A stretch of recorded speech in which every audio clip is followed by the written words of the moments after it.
Welcome back to Pakistan city news HD। खबरों के सिलसिले को आगे बढ़ाते हैं और ख़बर शामिल करते हैं दादू से, जहां CIA इंचार्ज दादू, इफ्तिखार अहमद जमाली DSP जोही, नूर मोहम्मद SHO थाना जेहलू, तारिक कोहडू उर्फ टाइगर की मुश्तरका कार्रवाई, 10 से ज़ायद छीनी गई मोटरसाइकिलें बरामद।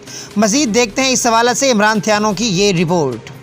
CIA दादू इंचार्ज इफ्तिखार अहमद जमाली, DSP जोई, नूर मोहम्मद सरियानी, SHO थाना जलू, तारिक खेड़ो उर्फ टाइगर, SHO तारिक लाखिर की सरबराही में मुश्तरका कार्रवाई, 10 से ज़ायद छीनी गई मोटरसाइकिलें बरामद। CIA इंचार्ज इफ्तिखार अहमद जमाली ने प्रेस कॉन्फ्रेंस करते हुए कहा कि ज़िले भर में चोरी की वारदातों में इजाफा देखकर SSP दादू डॉक्टर फ़ारूक रज़ा मलक ने नोटिस लिया। नोटिस लेने के बाद एक टीम बनाई जिसने मुख्तलिफ़ जगहों पर रेड डालकर मुलज़मान गिरफ़्तार किए। गिरफ़्तार मुलज़मान के कब्ज़े से मोटरसाइकिलें और असला भी बरामद किया गया। कैमरामैन शकील अतार के साथ इमरान थियानो, पाकिस्तान सिटी न्यूज़।